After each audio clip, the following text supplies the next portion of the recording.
Welcome back after the break. आप देख रहे हैं आज पाकिस्तान और आज जुम्मे की मुनासबत से होता है हमारा सेगमेंट ज़ाब्ता हयात।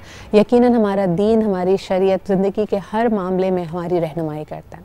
आज खुसूसन बात करना चाहेंगे वो उन जोड़ों की जिनको अल्लाह ताला ने औलाद की नेमत से महरूम रखा और यकीनन दिल में ख्वाहिश है कि उनका नाम लेवा हो, उनका ख़ानदान आगे बढ़े। तो क्या इस्लाम में अडॉप्शन की गुंजाइश है या नहीं? हम देखते हैं कि बहुत वैसे तो इस बात पर बड़ा एम्फसाइज़ किया जाता है कि जो यतीम बच्चे हैं उनके साथ नरमी का, मोहब्बत का, शफ़क़त का रवैया अपनाया जाए, लेकिन साथ ही साथ ये भी बड़ा अहम है कि अगर आप एक यतीम बच्चे की कफ़ालत अपने ज़िम्मे लेते हैं तो शरीयत के मुताबिक उसके क्या उसूल हैं? क्या उस बच्चे को इस बात से बाखबर रखा जाए या उसको से ये बात छुपाई जाए? क्या दुनिया को ये बात बताई जाए या नहीं? बिकॉज़ यकीनन दुनिया में हर तरह के लोग हैं। मुनसिफ़ाना रवैया उस बच्चे से कैसे मेंटेन किया जा सकता है, ख़ास तौर पर कि अगर आप बे औलाद नहीं भी हैं, अगर आपके घर में ऑलरेडी बच्चे हैं और आपने एक और बच्चे की कफ़ालत की ज़िम्मेदारी ली है। क्या इस्लाम में अडॉप्शन की गुंजाइश मौजूद है या जिसको अक्सर लोग कहते हैं कि गार्डियनशिप की गुंजाइश मौजूद है, अडॉप्शन की गुंजाइश मौजूद नहीं? यानी आप एक बच्चे की कफ़ालत और उसकी परवरिश की ज़िम्मेदारी ले सकते हैं लेकिन उसको अपना नाम नहीं दे सकते, उसको अपना गोद लिया हुआ बेटा या बेटी नहीं मान सकते। इससे जुड़े हुए और जो आपके मसाइल और सवालात हैं आज हम उनको लेके चलेंगे। हमारे साथ मौजूद हैं मुफ्ती सैयद ज़ैगम अली गर्देज़ी साहब। अस्सलाम वालेकुम मुफ्ती साहब, बहुत शुक्रिया वक्त निकालने के लिए।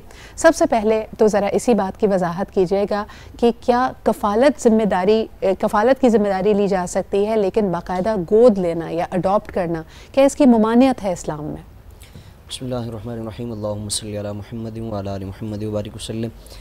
ये दोनों सूरतें जायज़ हैं। किसी की किफ़ालत अगर कोई मुस्तहिक है और नादार है और अगर बिलखुसूस यतीम है कोई, तो उसकी किफ़ालत तो कुरान और सुन्नत में इसकी बेशुमार फ़ज़ाइल बयान फरमाए गए और इसकी बड़ी ताकीद फरमाई गई कि उन यतीमों की और मिस्किनों की किफ़ालत करो जी। और अडॉप्ट लेना किसी को, ये भी शरन जायज़ है, इसमें भी कोई मुमानत नहीं है।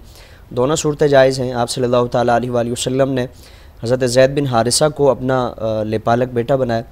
फिर इसी तरह हज़रत मौला कायनात ने हज़रत मोहम्मद बिन अबू बकर जो सैयदना सिद्दीक़ अकबर के इंतकाल के बाद उनकी बेवा से आपने निकाह फरमाया था, तो हज़रत मौला कायनात ने उनको अपना मुबोला बेटा बनाया। तो इस्लाम में इसकी इजाज़त है, लेकिन कुछ हुदूद व क़ुयूद के साथ, कुछ शराइत के साथ ये इजाज़त है। उन शराइत को मद्देनज़र रखा जाएगा तो उसमें कोई मुमानत नहीं है। मुझे ये बताइए कि जैसे अभी आपने इशारा दिया, हमारे यहाँ अनफॉर्चुनेटली एक ट्रेंड है कि अगर कोई ख़ातून बेवा है या डिवोर्स्ड है तो उससे जितने लोग शादी के ख्वाहिशमंद होते हैं वो कहते हैं कि आपसे शादी कर लेंगे लेकिन आपकी गुज़िश्ता शादी से या पहली शादी से होने वाले बच्चों की कफ़ालत की ज़िम्मेदारी नहीं लेंगे। तो दूसरे ख़ावंद पे क्या इसकी पाबंदी है? क्या ये शर्त है इस्लाम में कि उस बेवा के बच्चों के साथ उसको कबूल करे या वाकई ये कंडीशंस पे डिपेंड करता है? इसमें जो दूसरा शौहर है शादी करने वाला है तो उस पर लाजिम नहीं है, लेकिन औरत पर भी ये लाजिम नहीं है कि उसी से वो निकाह करे। यानी औरत अपने बच्चों की किफ़ालत और बच्चों की जो सरपरस्ती है, तालीम व तरबियत के मामलात हैं, उन पर भी गौर करे कि अगर उसने शादी के सिलसिले में अपने इन बच्चों को छोड़ दिया, लावारिस और बेसहारा छोड़ दिया, तो इनकी फिर किफ़ालत और परवरिश कौन करेगा? तो इसलिए ऐसी जगह पर अगर वो दूसरा शौहर उन बच्चों की किफ़ालत करता है तो ये यतीम की किफ़ालत है। हुज़ूर ने फरमाया कि यतीम के सर पर दस्त शफ़क़त फेरने वाला, सिर्फ हाथ फेरने की हुज़ूर ने फजीलत बयान फरमाई कि उसके हाथ के नीचे जितने बाल आएंगे तो अल्लाह ताला उन बालों के बराबर उसको सवाब अता फरमाएगा। तो ये सिर्फ अगर मोहब्बत से हाथ फेरने का ये मामला है तो उनको पालना और तरबियत करना, इसकी कितनी फजीलत होगी।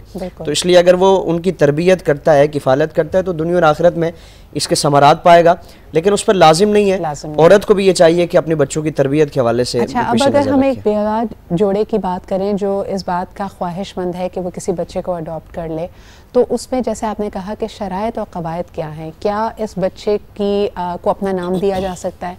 दूसरा फिर जो महरम ना महरम का वाक़या है, क्योंकि यकीनन जब ये बच्चा या बच्ची बालिग़ होगा, जैसे कहा जाता है कि ये उसके हकीकी वालिदैन तो नहीं है, तो ये मामलात कैसे तय होंगे? सूरह अहज़ाब में इन सारी चीज़ों को बयान फरमाया गया।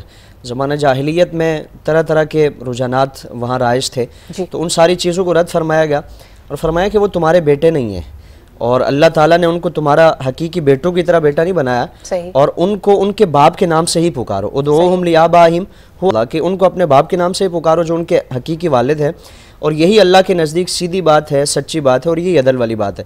तो किसी भी तौर पर اس بچے کو اپنا نام نہیں دیا جا سکتا. یہ اس کی بے شمار حضور نے مذمت بیان فرمائی.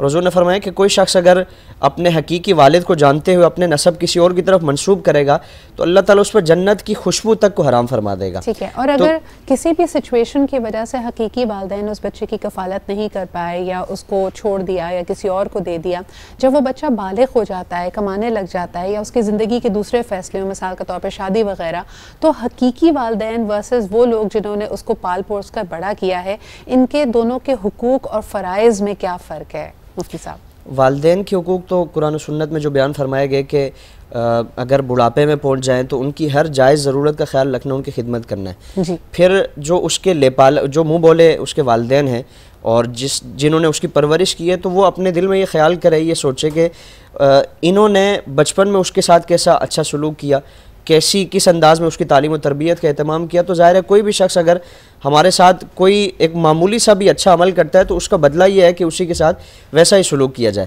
تو ان چیزوں کو مد نظر رکھا جائے. اور یہ اگر پالنے والے جوڑے کے اپنے حقیقی بچے بھی ہیں, جو ان کے ظاہری نیچرلی بچے ان کے اپنے ہیں, اس لے پالے کیا اڈاپٹڈ بچے کا اور ان کے حقیقی بچوں کا وراثت میں کیا حق, کیا ان کا حصہ بنتا ہے؟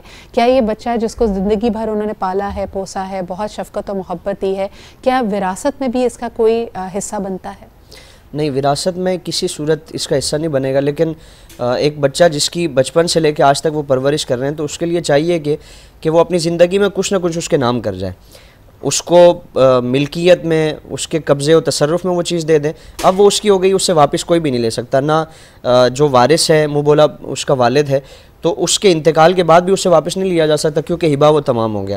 پھر یا وصیت میں اس کے نام کچھ کر جائے, یعنی 1/3 سے کم جو وصیت کرے گا. ہے کہ وصیت کو لوگ چیلنج کرتے ہیں, خاص طور پہ جو اگر اس شخص کے بہن بھائی ہیں یا حقیقی بچے ہیں, وہ اس بات ہی کو ایشو بنا کے کہ یہ بچہ تو اڈاپٹڈ ہے, یہ نیچرل ان کا حقیقی بچہ نہیں, اس کو چیلنج کر دیتے ہیں. وصیت تو کی ہی اس کے لیے جاتی ہے جس کا وراثت میں کوئی حصہ نہ ہو. تو اب وصیت کے تقاضے سارے اگر اس نے پورے کیے ہیں, قانونی جو بھی پروسیس ہے اس نے اس کے مطابق وصیت کیا, تو کوئی بھی اس کو چیلنج نہیں کر سکتا, نہ شرعن نہ قانوناً. 1/3 سے کم جتنی بھی وصیت کرے گا وہ اس کو دی جا سکتی ہے. بالکل صحیح. مفتی صاحب, آخری سوال بھائی کوئکلی, کیا کسی غیر مسلم بچہ یا بچی کو اڈاپٹ کیا جا سکتا ہے, اور اگر ایسا ہے تو پھر اس کے بعد میں عقیدہ, اس کی مذہبی تربیت کیسے کی جائے؟ کسی بھی ظاہر ہے وہ بچہ اگر بالکل ہی لاوارث ہے تو اس کو, چاہے وہ مسلم ہے یا غیر مسلم ہے, اس کو اڈاپٹ کیا جا سکتا ہے. اور کوشش یہی کی جائے, کیونکہ ماحول کا بہت زیادہ اثر ہوتا ہے, جیسا اس کو ماحول دیں گے, جیسا اس کو عقیدہ اور جیسی اس کو تعلیم و تربیت دیں گے, اسی کے مطابق اس نے عمل کرنا ہے. زندگی ویسے ہی گزارنی ہے تو اچھے عقائد کے مطابق اس کی تربیت کریں. اللہ تعالیٰ اس کو صحیح عقائد پر لانے کا بھی ثواب عطا فرمائے گا اور پرورش کا بھی اللہ تعالیٰ ثواب عطا فرمائے گا. بہت بہت شکریہ مفتی صاحب, ہمارے ساتھ موجود تھے. اسی کے ساتھ یہ سیگمنٹ اپنے اختتام کو پہنچتا ہے. ایک چھوٹا سا بریک لیتے ہیں, and we are going to be back with the discussion, the topic of the day. Stay with us.